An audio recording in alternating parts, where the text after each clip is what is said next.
Halala ni Isko 2014.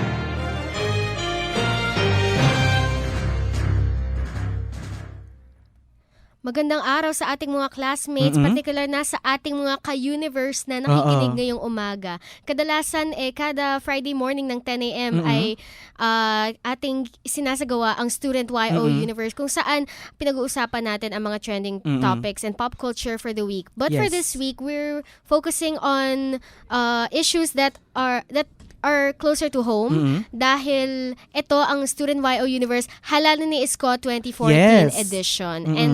And we'll get to know more about the election and the candidates involved later on in the program. Pero sa ngayon, ako si Nina. At ako naman si Vince. Yes, and hinahatid namin ngayon ang Student YOUniverse na Halala ni Isko 2014 edition.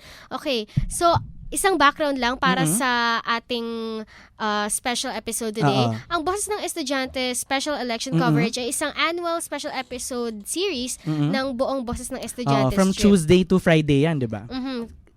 Nagsimula ito nung nirevitalize ang DZUP 1602 noong 2011 bilang ang more than 50 years na itong on-air. Wow. And nung 2011 lang nagkaroon ng ganitong series na involved ang DZUP Radio Circle. Parte ito ng Halala ni Isko na annual feature din ng DZUP 1602 and it is done for an entire week na it occurs before election week. Tapos, ngayong taon, nung Tuesday sa La Cochica ay nag-guest ang ilang miyembro ng partidang Alyansa. Nung Wednesday, sa Samahang Bidang-Bida na usually naman talaga nag-feature sila ng mga student orgs and actually not just for students pero anyway, inimbitahan nila ang Kaisa. Tapos kahapon sa Ikaw Naman, kinausap nila ang mga members ng Stand UP.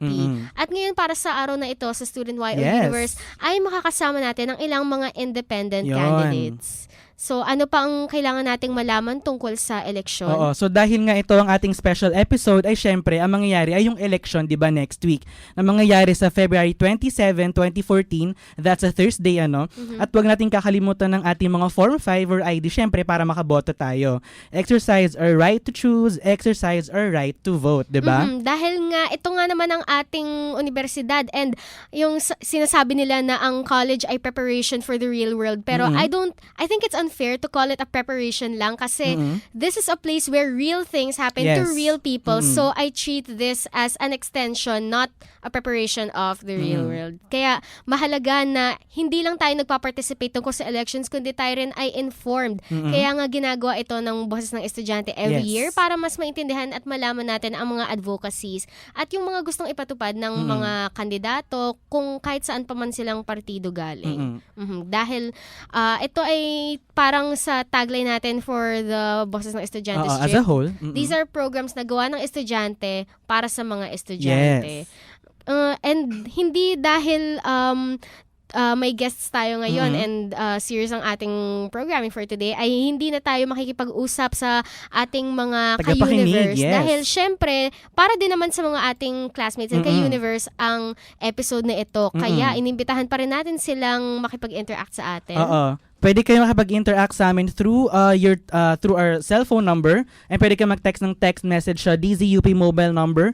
That's 0927-220-8332. Ulitin ko lang, 0927-220-8332. Pwede rin naman kayo tumawag sa DZUP hotline na 503-8288. 503-8288. At syempre pwede nila puntahan ang official DZUP website, that's dzup.org. Meron tayong online streaming, 'di ba, ng ating programa ngayon. At syempre iba pang updates tungkol sa DZUP 1602. And dahil nga nandito ang mga candidates, ay opportunity na ng ating mga ka-universe na magtanong ng mga questions na specifically ay para sa mga independent candidates na ating mga makakasama ngayon. Kaya mga classmates, pumunta lang kayo sa page ng Student YOUniverse kung saan mahanap nyo ang isang invitation for questions, ang hashtag YouSpeak, kung saan pwede nyong i-comment nga ang mga questions nyo for the candidates. Yes. And kasama nga natin today, tulad ng nasabi natin kanina, ay ang ilang mga independent candidates. So, siguro simula po sa ating, from right to the right, ladies first po. Hi! Name, year and course, position, that you're running for, current position if any, and advocacies and org memberships if any. Yes. All right. Hi. Good morning. My name is Trisha Rojas, from the College of Education, running for the college representative to the USC. I'm in third year. My major is special education. I'm taking a minor in health education. Okay. I'm running alongside other candidates from the local council. We call ourselves Tugon Eduk, and we believe that every person has a voice. Kaya nga tugon kasi diba, to respond or to answer to the call of new leadership, of new shared leadership inside our college. So we believe that each person has a voice, but we have to tap to their capabilities. Kasi kunyari sa special education, we believe that every child can be taught, even kahit yung sa tingin nyo na unteachable na bata, they have the capacity to learn something. So that's what we believe in as Tugon Eduk. And I hope that not only the people in our college, but also everyone in UP will join us in that advocacy, to respond to the call for leadership. So did I miss anything? No, that's... Wala. Yes. Okay naman siya. Okay naman siya. Na tumigil ang buong mundo sa iyong introduction. Wow, okay. Thank you. At ang ating kasunod naman ay... Hi, ako naman po si Paul Banyes, tumatapong FA representative to the USC. I am a freshman and my major is industrial design. So, ang layunin ko ay makita ang mga artista ng bayan na hindi lang para siya mga gilas, hindi makita mga artista ng bayan na para sa galing. Makita ang artista ng bayan for what they really are. Na makita mga artista ng bayan na isa siyang pillar for nation building sa paghulma ng ating mga kultura. Okay. Yan, salamat. Salamat, Paul. At susunod naman ay si... Good morning, everyone. I am Raymond Rodes, a fourth-year BA Public Administration student. And I am running as an independent for USC counselor. Of course, that's why I'm here in the program. Anyways, so I was this year's NCPAG Student Council chairperson. So mostly I've been restricted to NCPAG. So my two orgs that I'm proud of are Ignite NCPAG and UP Samahan Tungo sa Progresibong Administrasyon. Okay. So those are my two orgs, and I'm pushing for people's participation in the USC. Okay. Thank you. So ito nga ang ating mga makakasamang kandidato ngayon na tumatakbong independent. Ngunit meron din tayong mga ibang mga independent candidates na hindi natin kasama ngayon pero mahalagang... They have prior commitments. Yes. Yun nga. Pero mahalagang makilala din sila ng ating mga ka-YOUniverse. Oo. Isa pa sa mga tumatakbong independent counselors para sa USC ay si Jethro David. Ang kanyang tagline ay Let's Get It Done. Ito nga ang sabi ni Jethro David, isa sa ating tumatakbong independent USC counselor. Si Jethro ay isang geology student at para makatulong sa kanyang kapwa mag-aaral, sabi niya, siya ngayon ay nakaupo bilang secretary ng kanyang Geological Society. Mga college reps naman na independent, Nina? Magsisimula tayo mula dito mismo sa College of Mass Communication, si Gab Abeleda na isang member ng CMC isa na siya taking up BA Broadcast Communication at ayon sa kanya, kailangan siyang iboto para sa serbisyong naglalagab-gab at maabilidad. So, ayun. Dinarecall ko lang. And ang kanyang mga proyekto na kanya nang nakitang maging mga realidad ay nais niya makitang maging realidad ay ang Mascom Volcor or Volunteer Corps, ang Mass Connect at MMAM CMC Club. So parang ang pinupush niya ay ang greater involvement ng CMC sa University Student Council mismo. Ang tumatakbo naman ng College of Law representative to the USC ay si Hannah Kayla Garcia. Siya ay nag-aaral ngayon para maging Juris Doctor and last elections ay siya ang Vice Chairperson ng Stand UP. Sa pangatlo naman, Nina? Napansin ko lang na walang ibang naglagay ng mga taglines nila dito. Nakakalungkot. Mula muli sa NCPAG ay si John Michael Solitario na isang miyembro ng Initiative for Genuine Involvement, Transparency, and Empowerment sa NCPAG. Ang mga projects na kanyang naisisulong ay ang Resiliency Fleet, University Job Fair ng Bayan, at better integration of the USC in NCPAG. Tas siya rin ang current chairperson, am I correct? Thank you, of Ignite NCPAG. And again, from CSWCD, we have Daniel Deo Alejandre.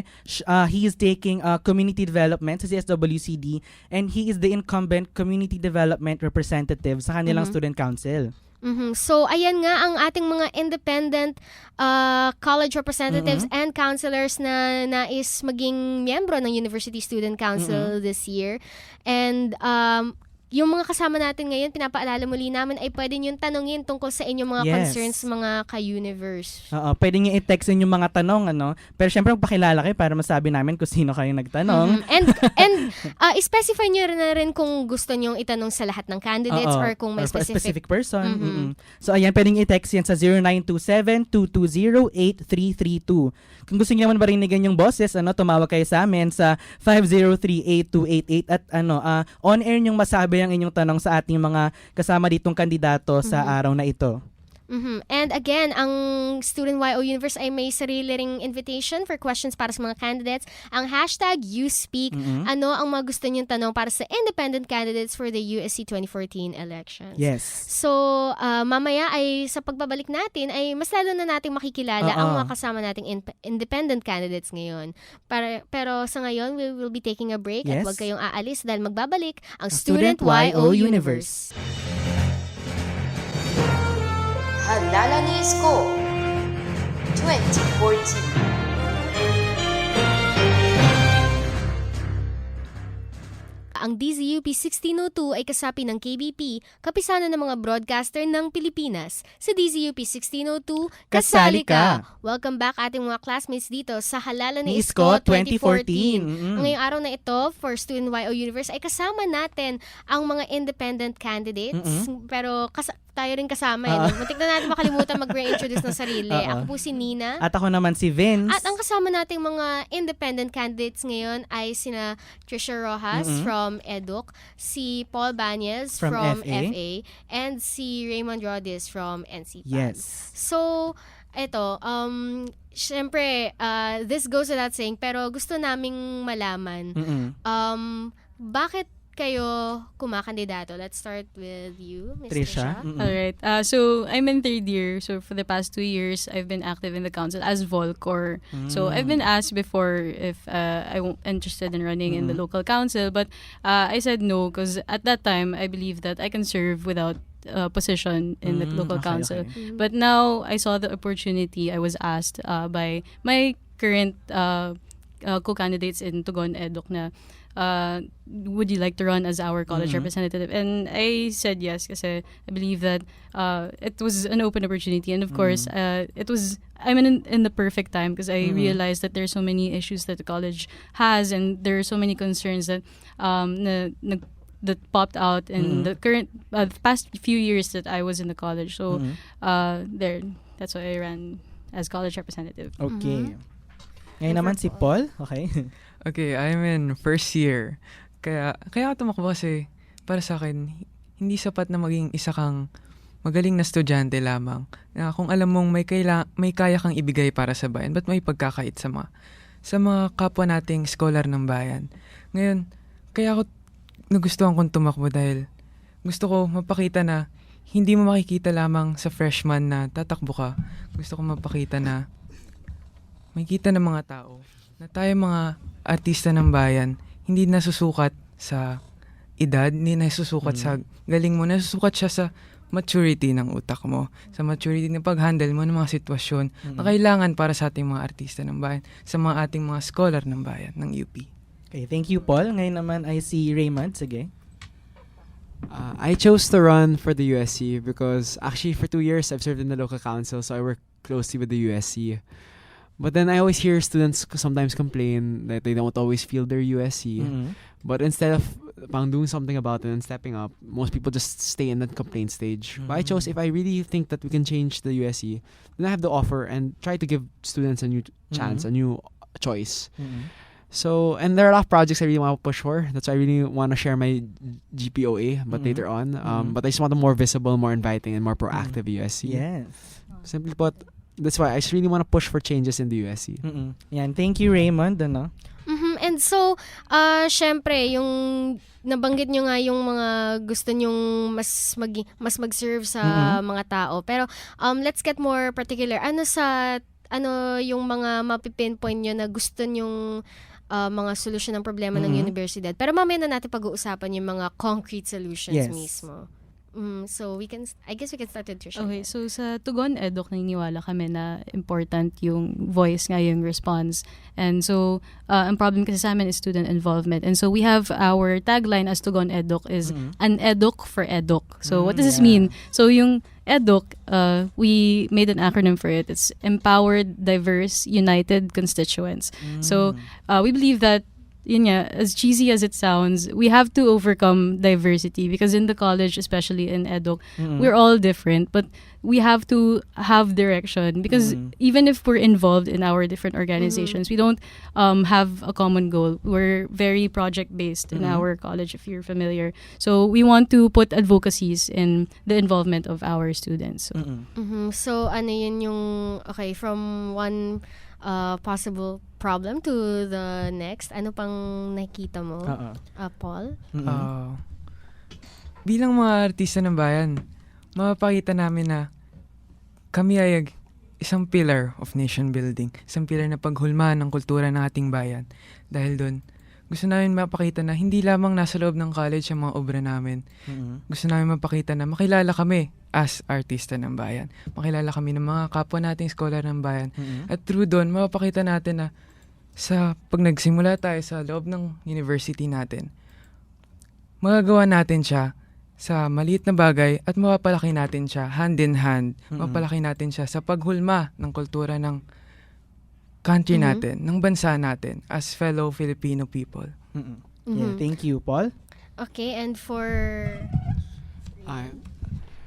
First, actually, I agree with Trisha completely. It's about involvement because I think most students, until you get them involved, that's the only time that you can engage them and teach them and engage them about national issues.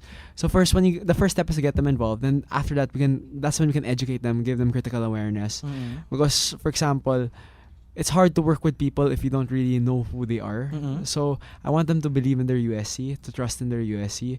And after that, we can push like human rights campaigns, workers' rights, farmers' rights. But first, you really have to get them involved because if they don't feel that they have a stake in the USC or in the government, they'll never work. Okay. So of course all your answers they make complete sense, and now we'd like to know kung ano yung mga specific plans of action nyo to address these problems, kahit yung mga, I mean kasi obviously kayo marami kayong maraming gustong mangyari, pero yung pinaka important sa mga SPO nyo. Okay, so for Tugon Eduk, one is a project to raise awareness in our college. So if you're not aware of social issues, diba, mahirap yan. So one is TGIF, or Teachers Gather Information Fridays. It's a small group discussion within the College of Education students, mga undergrad and postgraduates, kung saan we'll talk about national issues and also issues in the college level and that concern education. So, and another project is Eduk in U, as in letter U. Yung Eduk in U kasi, it's bound to, it's like for me, as college representative, I want to use the resources of the USC and the LCC, for example. So, yung Eduk in U, it aims to broaden the awareness of students, not only in the College of Education, but in the whole UP. So, for example, kunyari, we'll go to BA to tell them or teach them how we can innovate their businesses with relation to education. And in return, yung BA students, they'll teach us technical things about accounting, mga ganon. Parang two-way relationship with other colleges. So, there. Yan. Thank you, Trisha. Ikaw naman, Paul?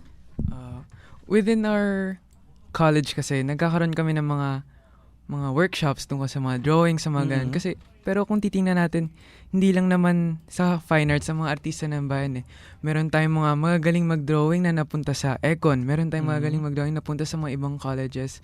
And naisipan ko mag-start ng project na why not share our talents to the university? Why not share yung mga kagalingan natin sa mga kapwa natin, mga interesado sa art?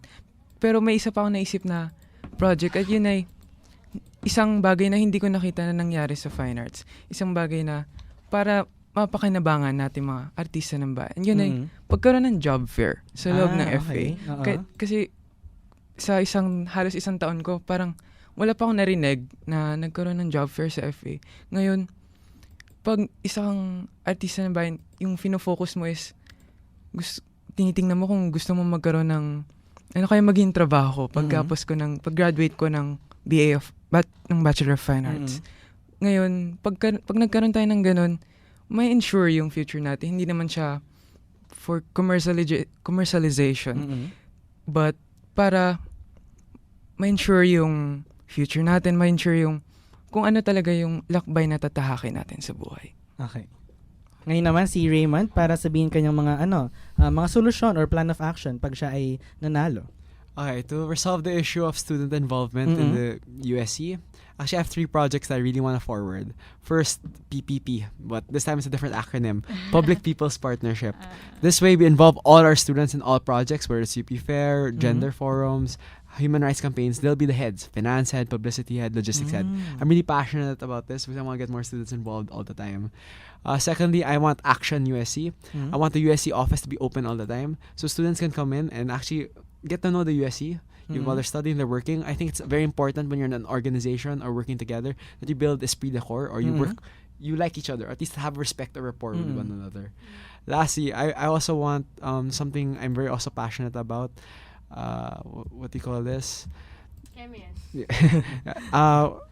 Student involvement. So this one I always tell, I want a strong information dissemination campaign because how can you participate in the USC if you don't know what's happening in the USC? I really want to build a trust, so whether it's through texting and having online pub mats of where we're going all the time and actually going room to room to each college. Or for example, we have to make a stand on an issue. I want to go to FA, I want to go to Edu, I want to go to Stat. Let's get their point on the issue because I'm sure they have different viewpoints, perspectives they can offer.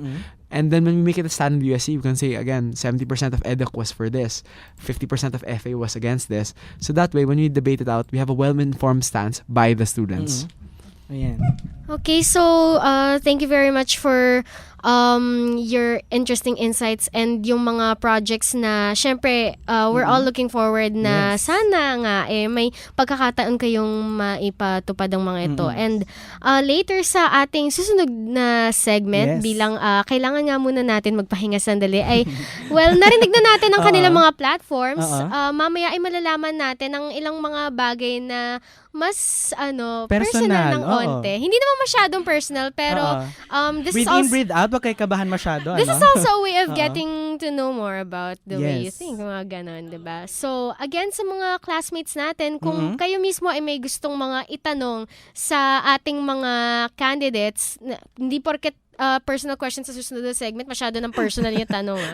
So, pwede nyo pa rin kaming i-contact through our different social networking accounts. Yes, sa Twitter, pwede nyo hanapin ang ating official Twitter page. That's at YOUniverse. Sa Facebook naman, pwede nyo i-like ang aming Facebook page at hanapin ang question of the week natin, diba? At i-comment doon ang inyong mga tanong para sa ating mga kandidato.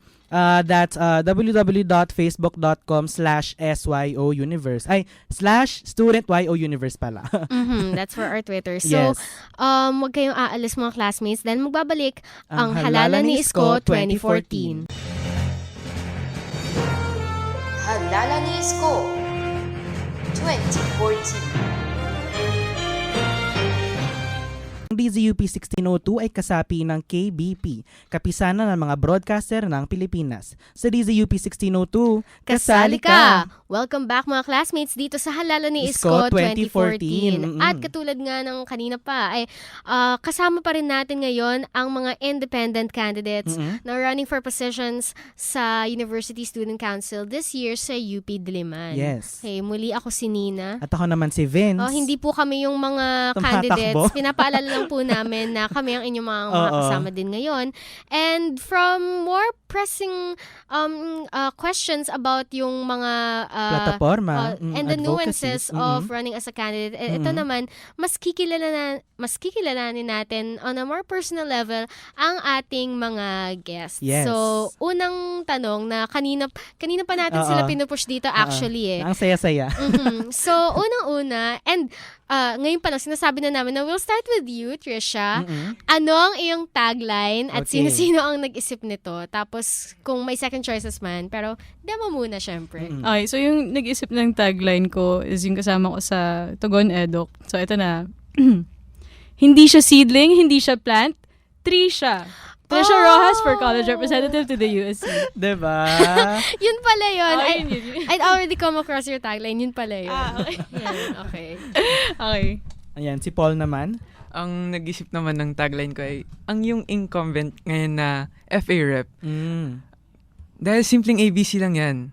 A for Apple, B for Banyes, at C for CFA representative to the USC. I like it. Nice. Si Raymond naman. Okay.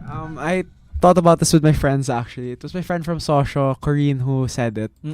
It's a very serious tagline, so I tried to show I'm a serious candidate. So, guys, with Rhodes, we got this. Actually, my second choice was made from someone from Mascom. Chelsea, if you know her, Broadcom. She wanted shine bright like a Raymond. Hindi ko kaya talaga i-push yun. Okay, so... Tapos may glitters pa daw siya habang sinasabi niya yun. Sobrang Okay, so dahil feeling ko medyo matatagalan tayo kapag nag-joke pa tayo tungkol sa taglines. So, we'll talk about yung achievements naman natin. Ano ang inyong greatest achievement today? So far. Trisha. Wow. Okay. So university level, I think one of my achievements in UP would be heading sa UP Circle of Entrepreneurs. I'm part of that organization, and just last year I was publicity head for an ad hoc entrepreneurial ad hoc. If you were familiar with our project, it was it involved yung fitness. Do you remember sa CHK? It was CrossFit event. Yeah. Yes. So I was publicity head for that. And then in my life naman siguro in a larger scale, I was an exchange student before in Japan. I spent a while there as an exchange student. I learned a lot of things about, kasi nung high school ako, I was sheltered. But having experienced being an exchange student in Japan, it was completely different and opening na I'm really thankful for having achieved such, or having overcome such an experience. So, yan. Okay. Na-pressure ata si Paul sa mga sinabi ni Trisha. Tahimik lang siya sa gilid. Hindi siya nakangiti. Sige, Paul. Ako naman, I have nothing much to tell you guys, pero I graduated from Don Bosco Technical Institute, Makati, so to my fellow Bosconians, Meliora Eligo. And nung high school ako, I was part of in-invite ako para mag-play as Manny Pacquiao. So, in-impersonate ko siya one time. So, if you guys want to hear it, next time, just, sige. Example is, gusto ko po magpasalamat sa lahat ng fans ko sa Jensen. Okay. Nagsitawanan na dito. Pero, ang mga achievements ko naman ay, I'm very involved sa lahat ng sports. Lahat ng sports tinakal ko na, pero except one na pinagtatawanan ako ng mga friends ko, hindi ako marunong mag-basketball. Pero, ayun, kahit shoot, hindi. Pero, let's get on a more serious level na, kasi, I live in Taguig, so, ang travel time ko from Taguig to UP is 1 hour. Kasama na yung traffic doon. So, pagdaan ko sa C5, nakikita ko yung skyline ng mga buildings, tapos sa harap ng buildings na may mga illegal settlers. So, medyo malalim kasi ako mag-isip eh. So nakikita ko, nakikita ko, ba't ganito? Ba't ganon? So, naisipan kong tumakbo kasi why not start somewhere, right? And then, let's get on to the big things next time. So, that's me, and here's yours. Ayan.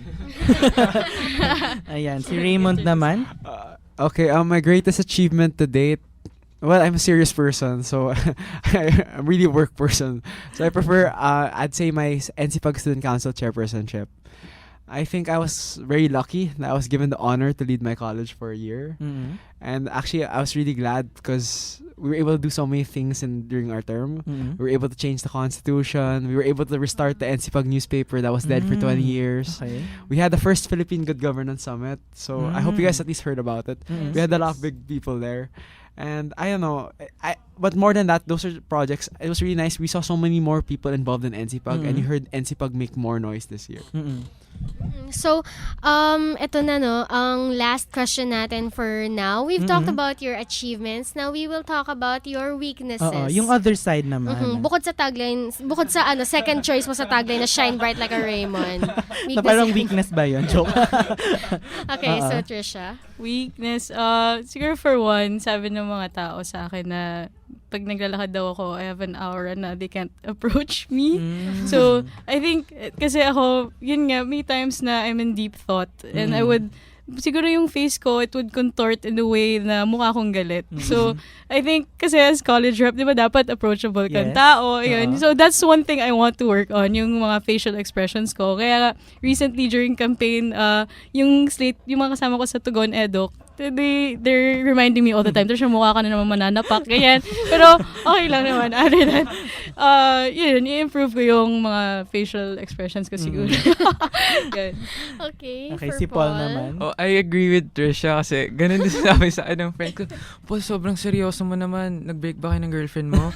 Pero, yung one weakness na masasabi ko is, I sleep a lot. Ba't ganun? Kasi, Well, baka we siguro, love sleep, diba? baka siguro masyado kong pinaghihirapan ng bayan. Ay, Pero yun yung masasabi ko, I sleep a lot. Okay, si Raymond naman.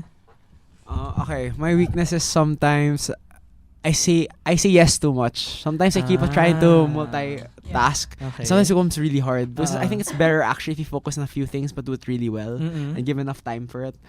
But sometimes I just like grabbing every opportunity. I'm always thinking YOLO. So I really, may ganyan pa. yeah, of course, because we only really live once. So we might as well take every opportunity we have. So sa tingin ko, karamihan ng ating mga classmate ay makaka-relate naman talaga sa mga sila. weaknesses. Dito pa nga lang sa buti, Sa marami feel nang na feel na nagre-react. natin, no? Oo, yung lalo na yung sa tulog. Pero, ayun, nalaman natin na tao nga lang din naman ang ating mga kandidato. candidates. Yeah. So, mamaya naman sa ating susunod na segment, after the break, ay susubukan naman natin ang creativity ng ating mga kandidato. Mag-e-edit sila ng soundbite on the spot. Ang bilis. Oo. So, mga listeners, kung kayo ay may tanong, pwede nyo pa rin itong iparating sa ating mga candidates through different ways. Pwede nyo i-text ang inyong mga tanong sa DZUP cellphone hotline. That's 0927-220-8332. At pwede rin kayong tumawag sa amin at on-air itanong ang inyong mga questions sa ating mga candidates. That's 503-8288. And sa ating Facebook page sa Student YOUniverse ay huwag niyong kakalimutan sumagot sa #YouSpeak. Yes. What questions would you like to ask our independent candidates for the USC elections 2014? Kaya huwag kayong aalis, magbabalik ang Halala ni Isko 2014. Halala ni Isko 2014. DZUP 1602 ay kasapi ng KBP, kapisanan ng mga broadcaster ng Pilipinas. Sa DZUP 1602, kasali ka! Welcome back mga classmates dito sa special episode na Halala ni Isko 2014. Ako si Nina. At ako naman si Vince. At nandito pa rin ang ating mga independent candidates na si Trisha Rojas from EDUC, si Paul Banyas from Fine Arts, and si Raymond Rodis from NCPAG. So, bilang ang ang tinatakbuhan yung mga positions ay para sa University Student Council. Syempre gusto naming malaman kung ano sa tingin nyo ang mga issues kung ano ang tingin nyo sa mga issues na kinakaharap ng university ngayon. Starting with, sobrang relevant ngayon. Anong inyong stand sa paglipat ng academic calendar na magsisimula sa Agosto sa halip na Hunyo, ang classic, para masabayan natin, yun nga, yung ASEAN integration and why. Tas yung na rin yung masasabi nyo na laging going against the flow ang diliman. Okay, so we know that there are a lot of positive and negative effects ng ACAD calendar shift. So, yun nga yung sa ASEAN integration, meron yung sa free flow of goods and services and knowledge also. So, in the College of Education level, we have to consider ano yung may experience ng mga students namin. So, one, if this is implemented, yung mahirapan yung mga practicumers namin maghanap ng places to practicum, specifically yung mga special education majors. So, for us, we're gonna have a difficult time finding students who will give us, at this, kunyari, second semester yung practicum namin, hindi kami makakapaghanap ng ipapracticuman kasi wala nga students at that time. So, another would be yung sa recent graduates namin. So, hindi sila makakapaghanap or yung scheduling ng isi-sync ba ito? So there are a lot of questions, and we believe that it's not the time for it, the ACAD calendar shift, and we have to papasok din dito yung K-12 kasi yung K-12 kaya implement lang, and ipapasok mo pa yung ACAD calendar shift. So if this is implemented, we believe that dapat synchronized lahat. So, basic ed, hindi lang, dapat kung ang UP system mag-ACAD calendar shift, dapat lahat. So, that's what we believe in Tugon na ito. Okay, thank you, Trisha. Paul?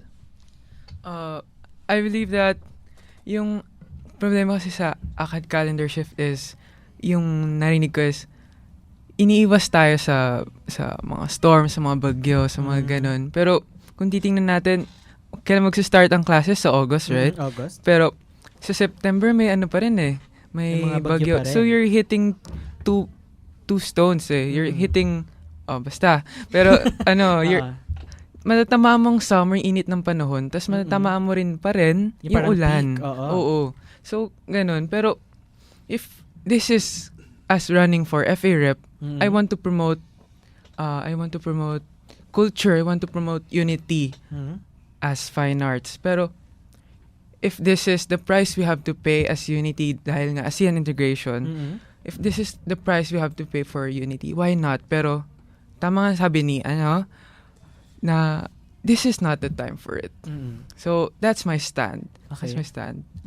Okay. Ngayon naman si Raymond. My stand on the academic calendar shift, though I respect the opinions of my colleagues, I am for the academic calendar shift. I say this in every class. Actually, when I'm asked, it's always, for me, it's efficiency for the students, for all the regular students. It's weird in the second semester, you have class, then December, Christmas break, then back in January, back to class. And I know for most students, they start cramming first day of class because it's hard to shift back to ACADS mode. First After day of the class. break. Yeah, after the break. Most people are already cramming deadlines or they have to prepare for tests already. So I think it would be more efficient education-wise, if the classes were uninterrupted, were straight. So that's why I'm for the academic calendar shift. Okay. So ayan, salamat sa inyong mga stand doon nga tungkol sa academic shift. Ngayon naman, para sa isa pang tanong dito ay, anong masasabi niyo naman doon mula sa pagbabago from STFAP to STS na alam natin na from Socialized Tuition and Financial Assistance Program ay magiging Socialized Tuition System. Anong stand niyo doon? Alright, so yung STS kasi, alam natin na pwede na mag-apply online and shorten na or mas umunti yung indicators na hinihingi compared sa STFAP. There were 4. Sa STS, 2 na lang. We believe that yung STS is a necessary stepping stone to full state subsidy. So, may analogy dyan So, for example, may nalulunod, di ba? Pag yung tao nalulunod, tuturuan mo ba siya lumangoy? Di ba, babatuhan mo muna siya ng salbabida. Yes. So, ang UP kasi nalulunod. Yan, di ba? Okay. So, to help that person na nalulunod, hindi mo siya, ganito lumangoy, di ba? Hindi, babatuhan mo muna siya yung salbabida. Yung salbabida na yan is yung STS. So, I think we have to of course, mahirap din yan kasi kailangan maganda yung implementation nito, mahusay ba yung pagka-conduct ng system. Ayun naman yung issues dyan eh. Pero I believe that it's a stepping stone. It's a short-term goal for us, for UP, and for the other state universities also to have full state subsidy. Okay. Ikaw naman, Paul? Kung nakikita natin kasi I am a bracket A. I'm bracket A. Pero 'di ba sabi sa STS na inangat siya sa 1.3 million, yes. 'di ba? Pero bakit ganun? Pero tama nga sabi na it is a stepping stone.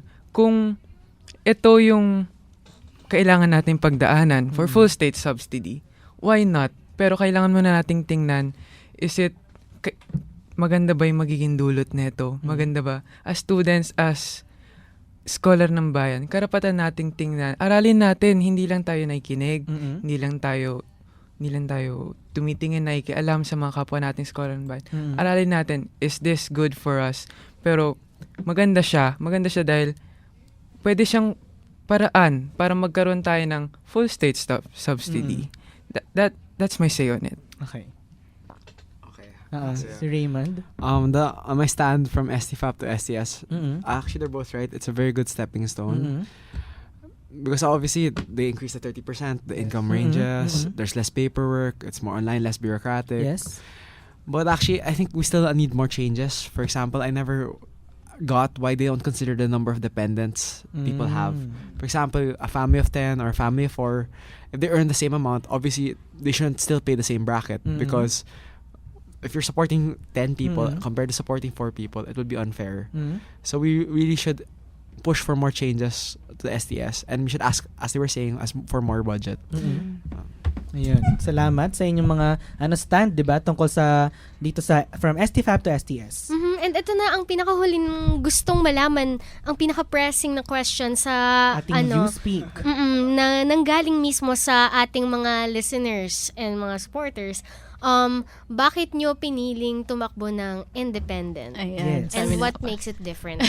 Okay, so as a college representative sa College of Education, I believe that I'm running for my college. I'm not running for a political party. I'm running for the students of the College of Education. Yun lang naman yun eh. So if I'm in the USC, if I'm working in the local council, I'm running for the people. I'm doing my job for the people in my college and not for anybody else. Yeah. Okay. Thank you, Trisha. Paul? This year kasi sa FA, gusto natin magkaroon ng isang boses, ang College of Fine Arts University Student Council. Gusto po namin na isang boses na walang pinapanigan, walang bias, at walang limitasyon ng isang partido. Ngunit, may mga disadvantages din siya, pero may advantages din ng isang partido. Gusto ko maging boses lamang ng fine arts. Gusto ko po maging boses nila. Okay. Kaya ako tumakbo isang independent para yung boses lamang ng mga artista ng bayan ang aking bukang bibig sa University Student Council. Ayun. Salamat, Paul. Ikaw naman, Raymond? I chose to run independent. I say this every time. Because, of course, I've always wanted to serve in the USC. But I didn't feel completely sure about the 3 parties. Okay. So instead of aligning with one of them to win, I chose to go for it. As I said a while ago, we only live once. Let's try. Hashtag YOLO ito. Yeah, YOLO. Sobrang YOLO. And I don't know, I think I love a challenge. I love to prove to people that it really can be done. I know if enough people believe, it can be achieved. Ayun, salamat. Ngayon ay meron pa ba kayong mga gustong idagdag, mga final remarks? I-invite ang yung mga supporters or ating mga tagapakinig. Kung meron ba kayong attend na debates, ganyan. Or siguro mga taglines. Yes, gusto nyo ulitin. Lemon. At yung second choice kay Raymond. Sige, hindi na ako magta-tagline. Trisha Rojas, again, from the College of Education, running for your college representative to the USC. We have a Facebook page, facebook.com/tugoneduc with the K. And please like that. Also, if you see me around the College of Education, you can approach me. Don't hesitate to ask me about questions. So, try ko talaga na ayusin yung facial expressions ko para maging approachable na ako. And also, later up front, I will be there 5 p.m. sa Film Institute. Correct? Okay. Yes. Yan. Once again, I am Paul Banyes. Ayoko nang ulitin 3 beses. Paul Cube.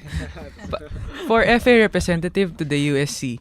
Gusto ko, bilang mga artista ng bayan, bilang mga scholar ng bayan, i-practice po natin ang right natin to vote. Dahil karapatan natin yun. Karapatan natin magkaroon ng isang magandang gobyerno sa Universidad ng Pilipinas. Dahil simpleng ABC lang yan. A for Apple, B for Banyes, at C, alam nyo na yun. C for CFA representative to the USC. Yes, inulit niya. Kailangan ulitin niyan. My final words. Let's go independents. I'm really glad that we're all here. Yeah. Okay, it's at least we are a lot. Okay. Yes. I'm Raymond Rodes, running as an independent for USC counselor. Again, also like Trisha, I have a Facebook page. I encourage everyone to submit their questions. Facebook.com/rodestayo. I always answer them online, so you can hold me accountable always after campaign to what I say. And also, I'll be at upfront. And I just want us to have a good, fun election. Guys, just enjoy. And I want to thank DZUP for having me. Actually, there were 2 other times I was supposed to be here. I wrote a blog article, 29 things girls should know about guys. So that was Isha covered it, but I wasn't able at the free time, but she recorded it. Another time for Pre-Law Society. So, but now I'm glad for the first time I'm actually here in the studio. So again, thank you DZUP for having me. Ayan, syempre mula din sa DZUP Radio Circle at sa MP lang ito, DZUP 1602. Maraming salamat, Trisha, Paul at Raymond sa pagpunta dito sa aming programa para sa Halalan ni Isko 2014. And tandaan nyo sa February 27 na, no? So, let's exercise our right to vote. Dalhin nyo ang Form 5 and ID nyo sa inyong mga respective colleges to vote. This is Halalan ni Isko 2014. Thank you and have a good day. Halalan ni Isko 2014.